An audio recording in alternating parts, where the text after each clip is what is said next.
This podcast is a project of the Medina Focus with the goal of providing space for collaboration and community among practitioners to the Muslim diaspora in North America. As people around the world have immigrated to the West, many Christians have realized that they live and work in the midst of the nations, and they often feel alone and unprepared to communicate cross-culturally. If you are looking for conversation and community surrounding issues of loving Muslim friends in Jesus' name, we welcome you into the conversation. My name is Brian. Welcome to the Medina Focus podcast. We're glad you are joining us again. If you're coming back or you're joining us for the first time, if this is your first time. Have you ever wondered what the future of church life and mission life will look like? It's easy to think in our traditional boxes where we think about sending missionaries overseas. And yet, as many of you, because you are interested in diaspora things, are aware of, many people from many nations, many religions are coming to our cities. So that's one phenomenon that's happening. On a parallel track, as it were, another phenomenon is happening, and that is in traditionally Christian, and you can't see it, but I'm using air quotes there. I recognize oftentimes Christianity is simply a civil religion and not necessarily a redemptive religion for many people. But in traditionally Christian cities and Christian areas, in this current age, many of these areas are now post-Christian. And so you have the joining up in kind of this whirlpool setting, it feels like, in a major city. You have the joining up of pre-Christian peoples with post-Christian peoples. And so what does that look like in a mission team environment? What are those challenges? Today's guest is going to be sharing about those. Today I have Nicole joining me on our program. She's a missionary with Global Gates serving in Canada. Global Gates is a church planting organization working to reach the ends of the earth through the Canadian gateway cities. She spent the last few years in Toronto working with Arabic-speaking Muslims, with a short stint in the Middle East before moving to Vancouver and starting a master's degree. She's part of a missional microchurch that exists to cultivate healthy disciples that would multiply life in the kingdom everywhere they go. Nicole, welcome to the program. Brian, thank you so much for having me. Awesome. So you are our first Canadian on the show, so you can take that award home with you. That's great. So in your introduction, it says you are part of a microchurch. I'm sure a lot of people are wondering, what is a microchurch? Yeah, so I guess I say microchurch because we're just a group of 5 people trying to be church. And if I just say we're a church, people have this already kind of preconceived idea of what that looks like. And that's not a kind of maybe nice worship set and a nice venue and a pastor, a preacher in the front. We don't really do that. We kind of have more of a flat leadership, and we, in effect, do kind of a 3-thirds discovery style church. Okay, awesome. So tell us a little bit about what you're doing up there in Canada. Yeah, so Vancouver, British Columbia is home to about 2.8 million people. We would consider about 97% of that population as people who are far from God. So 50% of that population do not have any religious affiliation. And if we were to segment that same 2.8 million in a different way, about 50% were born elsewhere. So likely coming from a different faith background, if they have any at all. So what we're doing to even attempt to make a dent in that 97% is just by being church or the community of believers that are focusing on cultivating healthy disciples who would multiply life with Jesus everywhere. So, yeah, again, there's me and 4 other guys, and all of us are kind of children of diaspora people. Oh, well, we have 1.5 generation newcomer to Canada. So why we even want to do this, what motivates us, is because we want to be gospel shaped, and we want to be God dependent in all of life. We want to have authentic relationships with one another and with people around us, and we long to see kingdom multiplication. So how we're doing this is, like, we have this super nerdy mathematical function that we came up with, where it's like the function of X is knowing Jesus. So helping disciples know Jesus personally is the essential condition, and then there's the input values of X, which are relating to people in the church, engaging lost people in our networks and in the city, and multiplying ourselves, maybe intentionally investing in other disciple makers, which then equals to our value of Y, which is kingdom expansion. We really believe that God will multiply his kingdom through us. So, and how we know that we're successful actually starts with an evaluation of ourselves, of like, how am I, Nicole, being transformed by knowing Jesus, and how is that transformation being confirmed in community, if at all? How am I regularly relating to others in the church? How am I engaging lost people with the gospel? What are ways am I multiplying healthy disciple makers, and how is the kingdom expanding? So what's cool about that little function is that these metrics are measured differently based on our skills and our giftings, our life circumstances. And so, yeah, when we start with evaluating ourselves, it gives us a glimpse of what God is doing in us individually, but also as a community. That answer makes me wish I'd paid more attention during math class. Yeah, it's easier to understand if you can like see a visual. No, I like it. I actually can see. That'd be a cool T-shirt. Yeah, kind of like a nerdy Christian T-shirt. That's nice. Yeah. So it sounds like you're doing a lot of unique things. I think you're really going to enjoy this next question with between your microchurch and then just working with Global Gates in such a unreached or post-Christian area or pre-Christian area, depending on which group we're talking about there in Vancouver. But what risks are you and your team taking? Yeah, I don't know if this is really a risk, but it's a bit of a risk for me. But I'm not exclusively focusing on one people group anymore.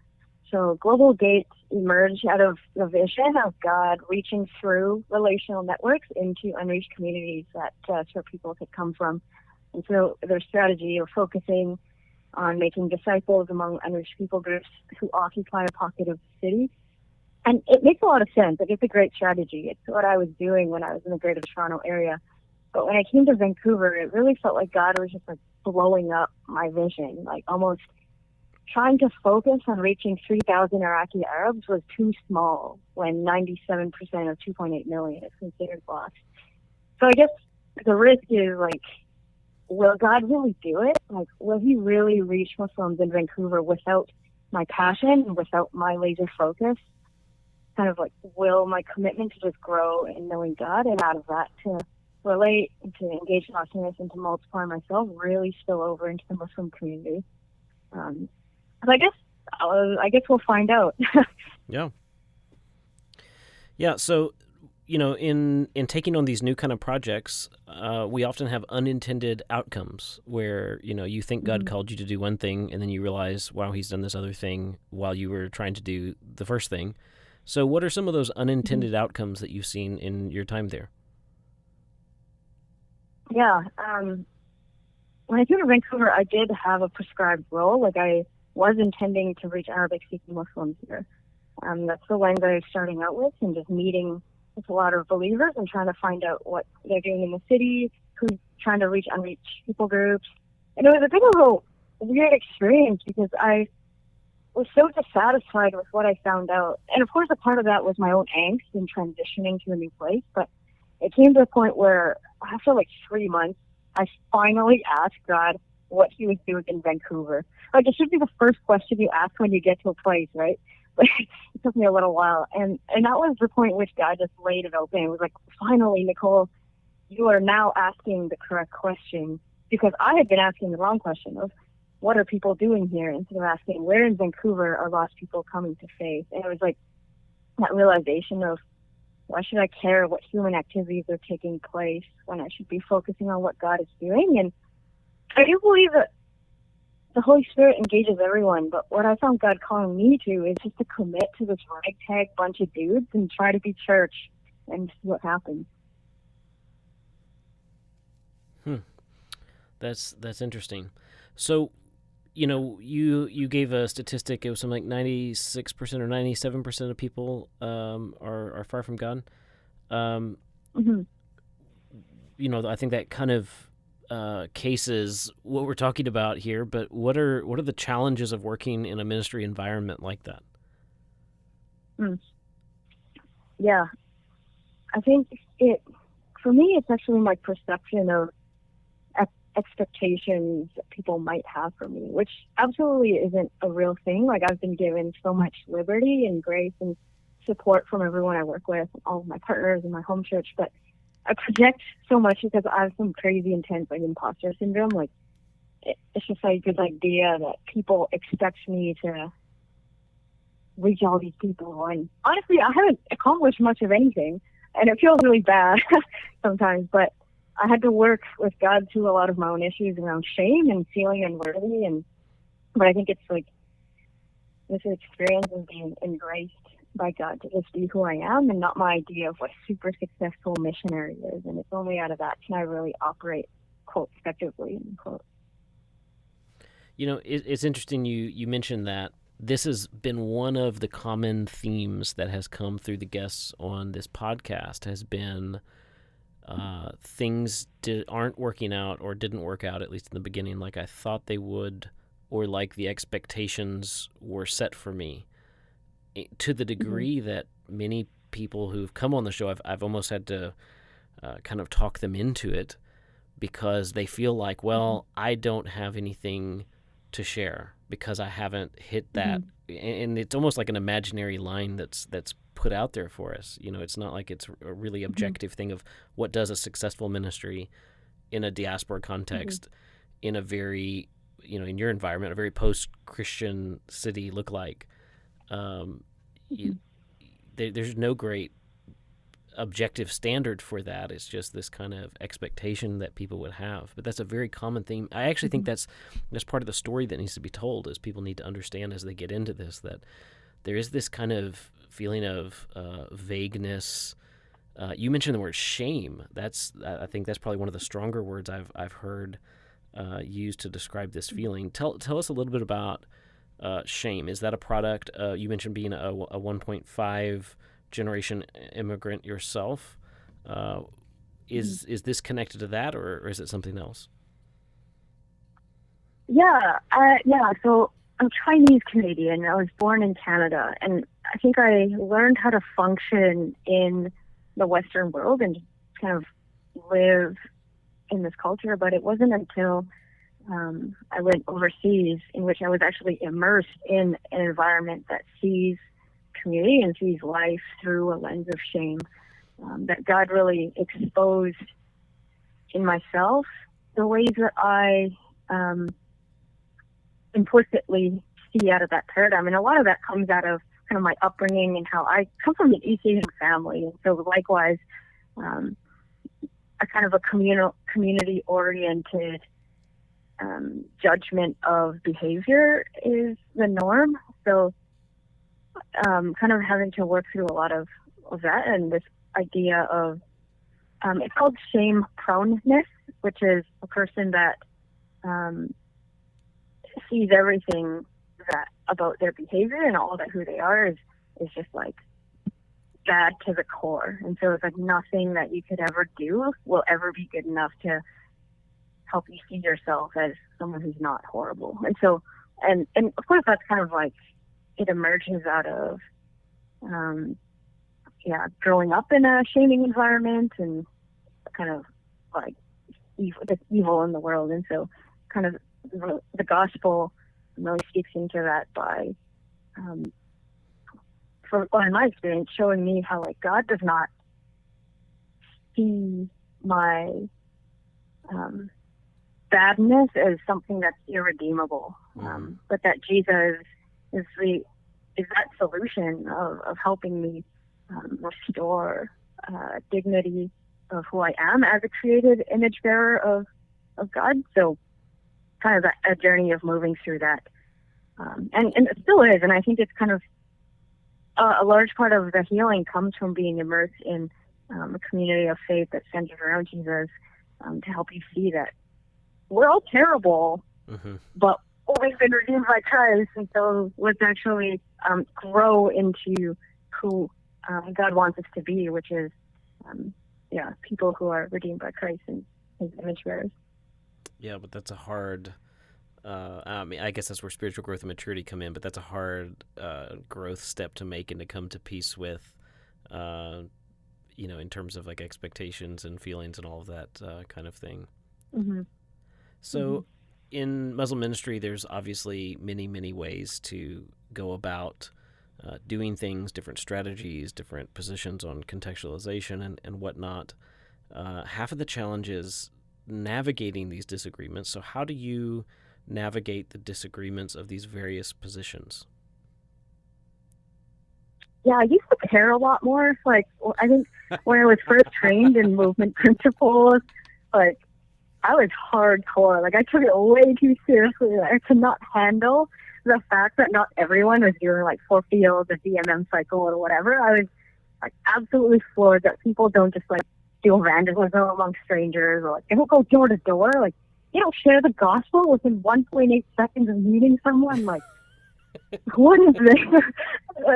I've really mellowed out. Like, spending time in the Middle East does that for you when it's, like, illegal to do a lot of what we do here in the West. So, right. But now, since I've just committed to doing my own thing and functioning in my gifting, it really frees me up to not project my own angst about not doing the right things or not doing the right activities that get to movement and projecting all that onto other people. So, like, my teammate is an apostle evangelist type, and he's really mindful of getting people to function in their gifting so as to not burn out, but also because that's how people are the most effective. Because, for example, not everyone is wired evangelistically, and it's fine. That's why our equation gives space for variation of kingdom activities based on gifting and your wirings. And it's all contributors of kingdom expansion. So, yeah. I think we probably all start out really, really dogmatic. I was a lot, right. I was an interesting person back when I started doing all of this. But yeah, you're right. You think how come people don't see this strategy or this theory as the end all be all kind of thing. Mm-hmm. So similar to that is, we live in multiple worlds, right? You have your church circle and your mission team circle and probably a circle of Muslim friends. And how do you navigate your identity between all of these different groups of people? Mm-hmm. Yeah, currently, like, I don't really know. I think I'm just making it up as I go. But I used to say, like, really weird stuff and try to work the gospel into my introduction of who I am. So, like, I used to quote 2 Peter 2:9 and say, like, weird thing like, I'm someone who proclaims the excellencies of Him who called me out of darkness into His marvelous light. Like, super weird, right? But I did this when I was hanging out with the Muslim Students Association in Toronto. I was like, yeah, I don't know. It worked out. I mean, I was able to share the gospel in a lot of ways because they would be like, why are you saying this weird thing? Like, what does it even mean? But currently, I've been thinking about trying to talk about who I am in the context of my community. Like, I'm not simply just an individual, but my identity is wrapped also in my belonging to a community of faith that centers around Jesus. So, and I'm thinking about this because I think in our city, a lot of people do not have a space of belonging or a community that affirms their identity. So, but so far, if I talk to people who are far from God, I usually say I'm a student studying how to read the Bible, and yeah, I'm trying to leave out kind of hierarchical language within the church. Mm-hmm. I used to say things like, "Oh yeah, I'm like a missionary working with Muslims," things like that. But I think it carries a lot of assumptions, and it actually, I found that it distances people from feeling empowered or that they too can grow in making disciples. Mm-hmm. Right. Mm-hmm. So you have returned from the field, and of course those identity issues are present over there. Thankfully, you're kind of removed from one of the groups, just geographically, which is, kind of home church or home friend Christians, that kind of thing. uh, Mm-hmm. where you don't have to constantly explain, whereas, living and working amongst kind of your own people, or very close to them, Mm-hmm. you have to explain that a lot more. But has the question of identity and how you explain it changed? And also, how do you talk about your time in the Middle East with your Muslim friends? Does that come up, and how do you deal with that?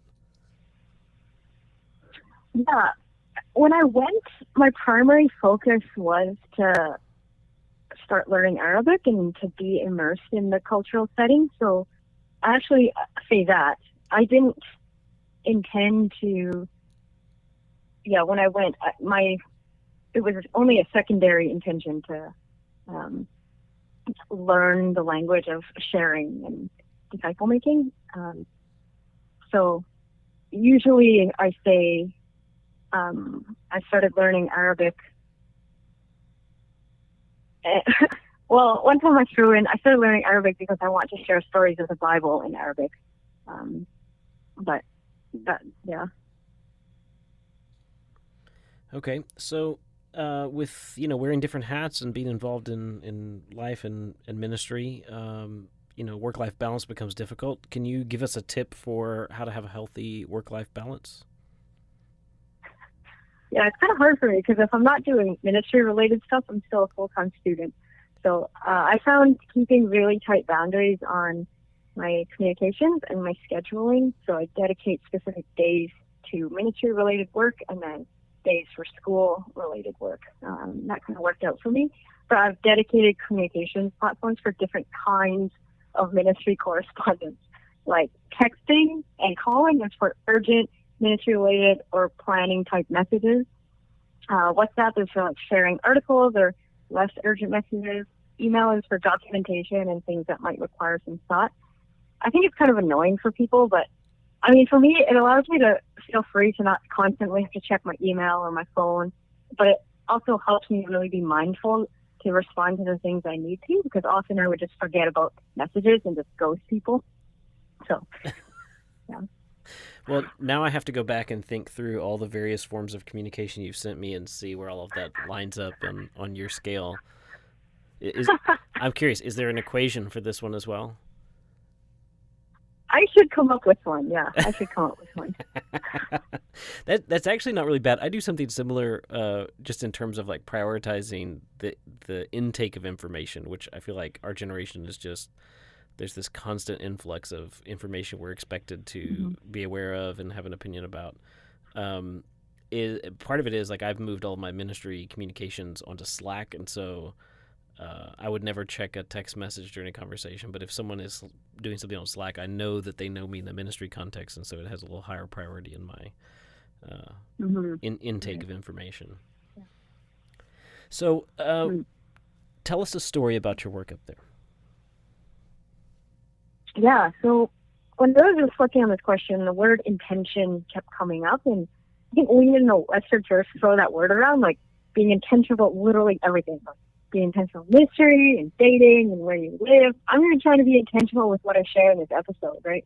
And so, like, in attempts to be as impactful as possible, as if it were up to us or something, like we made the right choices, right, we'll see success. But in a lot of my experience, things really happened when I wasn't being intentional. In fact, I was often doing the opposite, just like avoiding things because of my bad attitude. So there was this one time when I was overseas, I was heading home in a Uber kind of later at night, and this was maybe 2 or 3 weeks into language learning. So I was just chatting with the driver with super broken Arabic, just saying the only things I knew how to say, like, where are you from? And this man told me he was Palestinian. And I think maybe because I'm Canadian or Chinese or otherwise non-threatening as a small female, he felt a degree of safety where he asked me why Americans care so much about his nationality. And I didn't really know how to answer him, but I ended up sharing that God created all people, so that means he cares for all people. And since he wants all people to know him, he doesn't have any nationalistic preference. I don't know how I said that in Arabic, but he ended up giving me his phone number and to call if I needed anything, and he has 3 daughters that I could talk to. It's like a golden opportunity, right? But I never called him. I guess I didn't know how even explain that. Like, so, and I wasn't sure how to navigate, like, calling a man. Like, it seemed kind of weird, so, but, Yeah. yeah. Yeah, that's interesting how that works, where a lot of times when we're least expecting it is when something really beneficial or productive comes out of that. Mm-hmm. Yeah. Mm-hmm. So if God were to answer one prayer request with a yes, what would you ask? Oh, wow. I guess it would be that God would see to it that these men around me, Alex, Gilbert, Lawrence, and Abraham, would grow into all that they're supposed to be, so as to multiply life everywhere they go. Yeah, that's good. That's good. Well, I think that's all we have time for today. Nicole, thank you so much for sharing about your life there with us on the show. Of course. Thank you for having me. It was a joy. I certainly appreciate Nicole's honesty and transparency, that word she brought out of shame based on expectations that people have and fearing or not being able to meet those expectations in ministry. This has been such a common theme, not just on this podcast, but as I've talked with many, many, many returning missionaries, whether they're in traditional fields and context or in diaspora context. This is such a common theme that we need to talk more about because we can't live with these expectations. We need to remember that the mission belongs to God, not to us. I've certainly enjoyed this conversation with Nicole, and I'll be having her on a sister podcast to talk about multi-ethnic missions and multi-ethnic workers in mono-ethnic teams. And so that should be an interesting dialogue. It's not specifically Muslim focused, so we won't be having it on here, but if you are interested in hearing that, feel free to send us an email at our email address. Until next time, hope to see you then.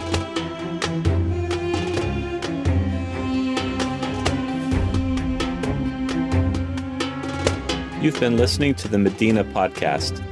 This show is hosted by Brian Hebert and produced by Nate Schultz. The conversations we have on this program are born out of an expanding environment of collaboration among grassroots ministry practitioners across the North American continent. If you would like to engage on a deeper level, please email us at medinafocus@vision59.com.